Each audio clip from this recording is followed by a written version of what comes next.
Welcome to Tech News of the Week with your host, the cast of friends stuck in a well, except Matt Perry. Welcome to the Tai Chi practice at noon. No, that's still not right. Still Tech News of the Week. This one's going to be a little bit different because we did a crossover episode with Day 2 Cloud. That's the other podcast that I host with Ethan Banks. So we're going to be talking about news articles that caught all of our attention in a slightly different format. I hope you enjoy it. Well, speaking of automation platforms, a new announcement has been made about JetPorch. JetPorch is, we've got some announcements that came out on the Laser Llama Substack blog by Michael DeHaan. He's known in these circles as someone who writes these platforms, I believe. Mm-hmm. Is it Ansible? He was the power behind Ansible. Yeah, he was the guy behind Ansible. So JetPorch is a new project that he's working on coming up soon. There's a Discord chat. There's some documentation and so on that's begun. It's actively in development, jetporch.com, if you're interested in that. I'll read you a summary from the documentation overview page. Jet's goal is to be a community-driven enterprise automation and orchestration platform for the modern era, designed with an outlook towards reliability, clean code, and predictability, language simplicity and stability with a minimal aesthetic, true planetary scale and lightning-fast execution performance, and a strong enterprise security and audit focus. And Jet is being led, as we said, by Michael DeHaan. And then it goes into more, like they're going to implement with Rust. There's going to be a YAML dialect similar to the Ansible playbook language, and a bunch of other bits and pieces to kind of get you excited about what's coming. There's nothing here yet as far as product from what I can tell, but it's another open source product that sounds like we'll be talking about it more at some point. Ned, I predict there's a Day 2 Cloud where we talk about JetPorch, whatever the full name of the product ends up to be. Yeah, maybe we can get Does the world need another one, though, I guess is my question. Maybe.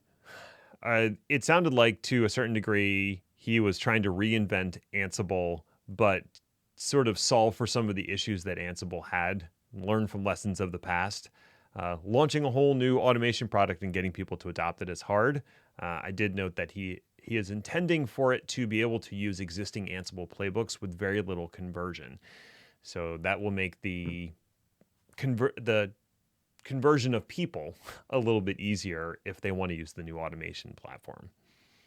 And performance did seem to be a big key here. I mean, he was talking planetary scale and high performance, and gets into in one of the Substack blogs why he chose Rust as opposed to Go. Golang was, I guess, the other one he considered, but decided on Rust. So yeah, JetPorch, that's in the world now. That's a thing.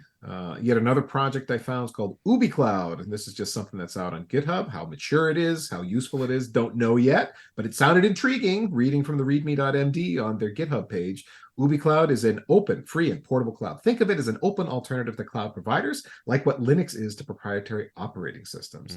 UbiCloud provides IaaS cloud features on bare metal providers such as Hetzner, OVH, and AWS bare metal. You can set it all up yourself on these providers, or you can use our managed service. We're currently in public alpha. We're not even at beta yet, but it sounds interesting. Again, if we needed another cloud doing things, it sounds intriguing. And if you're wondering why use it, they cover that. Public cloud providers like AWS, Azure, and Google Cloud made life easier for startups and enterprises, but they are closed source. You have to rent computers at a huge premium and lock you in. UbiCloud offers an open alternative, reduces your costs, and returns control of your infrastructure back to you, all without sacrificing the cloud's convenience. So yeah, you get where you're coming from. Do you want cloud, but you don't want to pay Uncle Jeff and so on as much as they want? Try UbiCloud. Maybe it gets you what you need and does it for cheaper. Yeah, I like it. I like the ethic there. And it's also interesting to have it as a package that I don't know what they're basing it on. I don't know if this is Kubernetes or what's actually under the hood here. Maybe they're just making it easier to consume a Kubernetes or Kubernetes-like service. Not sure. But if they get this right and it's got enough of the features that you would use in AWS, Azure, or GCP for, could be intriguing. It really could be. It's just, how will they stand out in a crowd? I was going to say, I almost said cloud. How would they stand out in the cloud? How would they stand out in the cloud crowd? There we go. would be one. But it caught my eye as an interesting product. Yeah, I mean, I just don't know why we would need another cloud open source cloud when everybody can just use OpenStack. He says, tongue firmly in his cheek. Did you bite your tongue when you said that, Chris? Yeah. Okay. I just wanted to see if I could literally make Ned fall out of his chair. I was very close. It's a good thing this tilts back very nicely because, yeah, that was my first thought was we have OpenStack, but yeah, that was a little hard to do anything with. There is another alternative called Open Nebula that's been around for a decent amount of time. It's more popular over in the EU and similar to their aspirations, but might fit slightly different into the landscape. Yeah. Chris, one other quick bit of news here. Google Cloud is offering 200 gigabytes of, well, gigabits or gigabytes, I don't know, but it's a free egress on their standard tier. And this is something that came out in people's email, and somebody just replicated it to Hacker News. So I didn't get that email. I'm not a GCP customer at the moment, but assuming that's true, that's a thing. 200 of gig of free egress is something, on the standard tier. That's nice. And nice little Hacker News article that describes it. And then one of you guys, I don't think it was me, but says that SUSE is being taken private. Oh, yeah, that was mine. That's true. So SUSE went public a couple of years ago, and now they're being pulled back in as private. Not a huge surprise. I think the private equity firm wants to trim them down a little bit. I am curious to see what the impact is for the Open Enterprise Linux sort of foundation that they helped start recently and committed to spending $10 million, I think, to further the development of an Open Enterprise Linux alternative to Red Hat. So I would be a little concerned about that project if I were on it right now. Yeah, and they had gone on a little bit of a spending spree, which I think was part of the problem on their finances. Like they went and bought Rancher and have been kind of spreading the wealth around and a couple of other products that I can't think of off the top of my head. So once again, maybe it's just a matter of, kind of like what Dell did years and years ago. We overdid it. Let's pull everything back in. Let's have some hard conversations. We'll cry over cherry pie, and then we'll see what we can do in a few years. Yeah. More news. Bored Apes investors sue Sotheby's, Paris Hilton, and others as NFT prices collapse. This is a headline you could have predicted when Bored Apes were, it was the pandemic. It was hard times. And all of us thought that if you buy a piece of digital art, it will increase in price because that's how JPEGs work. So it turns out it isn't. We're all shocked. We're all shocked at this, that this happened to the Bored Apes collectors, which includes both of you guys. You guys had tons of Bored Apes, right? You were in that for millions, I think, right? I mean, I have so many copies on my computer. I just keep copying it and then pasting it over and over. And each one is worth $10,000 at least, right? That's how NFTs work. I mean, we don't even need to read the article. That's just a fantastic headline that makes me happy. I just love to see it. I did read the article because I wanted to see if there was any justification behind it. And there is an accusation of collusion between FTX and Sotheby's to pretend that it was a regular collector who was interested in these and not FTX. But in my mind, who cares who was interested in it? It was worthless to begin with, and it's worthless now.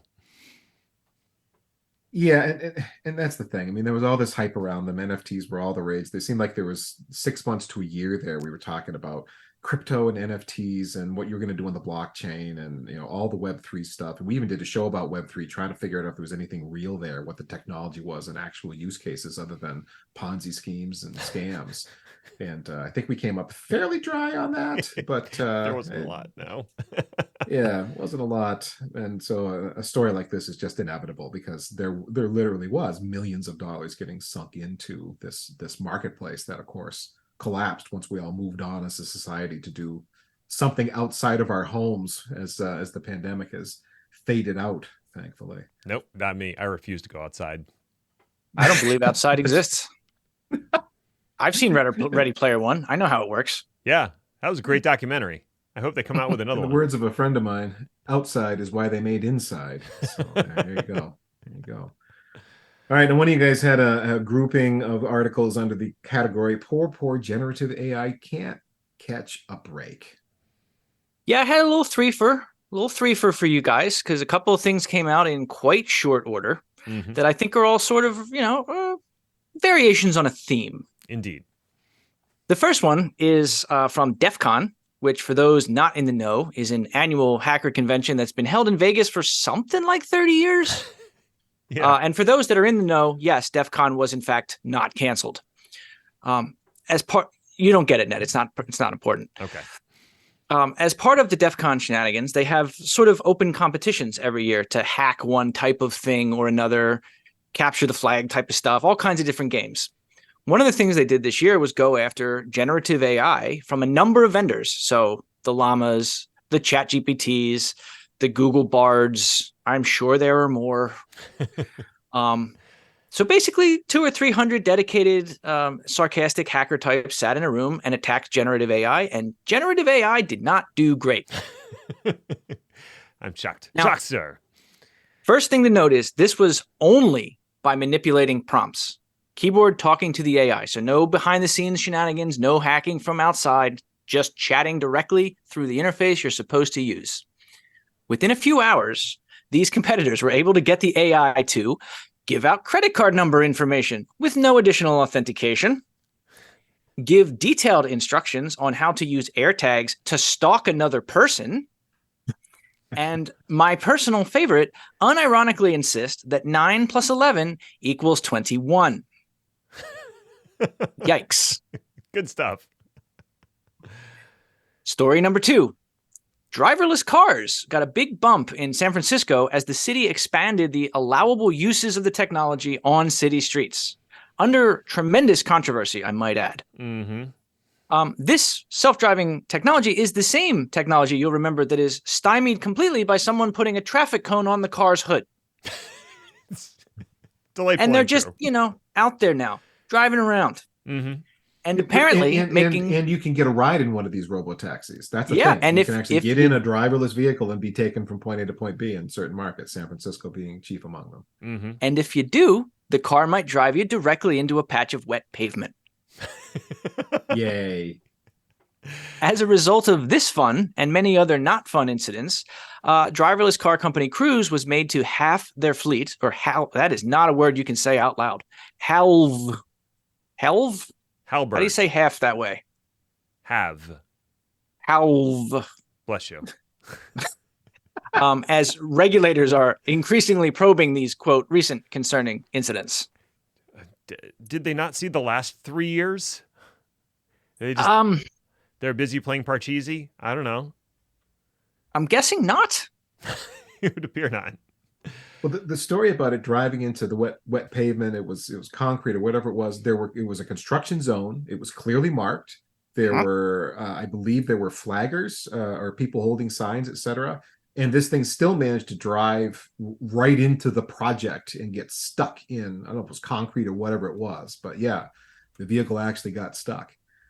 Right. It's like it wasn't just.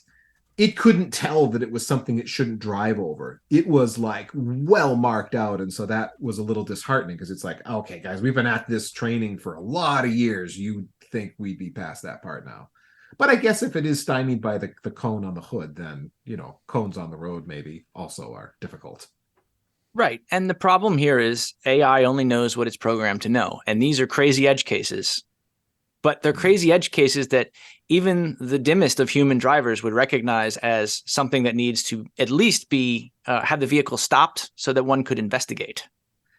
The AI, not having that knowledge, just chugs right along. And we can make funnies out of it because driving a driverless car into wet pavement is in fact funny, objectively. Yes. But a driverless car driving into a crime scene or interfering with an ambulance driving someone to a hospital, both of which have also happened, is not as funny. No. Though I did hear that they changed the horn sound to the sad trombone, and I appreciate that. And we're back to funny again. Yay! Well done. We did it. So finally, just an update on a long, really not debated question. Do these generative AI tools that we're all making so much fuss about contain training data that was in fact based on copyrighted work? Well, a couple weeks ago, 3 authors started a lawsuit. And based on discovery, the answer seems to be yes. Books 3, a dataset used to train Meta's Llama, Bloomberg GPT, which I don't think I knew existed, and Eleuther APT, contains 170,000 copyrighted books from Stephen King and other authors. Quote, more than 30,000 titles are from Penguin Random House and its imprints, 14,000 from HarperCollins, 7,000 from Macmillan, 1,800 from Oxford University Press, and 600 from Verso.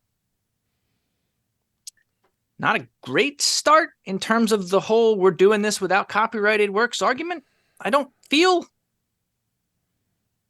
Although, I am now strongly considering asking ChatGPT to start writing like birthday texts to friends in the style of Stephen King. It'll be 120,000 words long and everyone will be uncomfortable. Happy birthday. But at least the characters will be well developed by the end of the text. That'll do it for Tech News of the Week. Bye for now.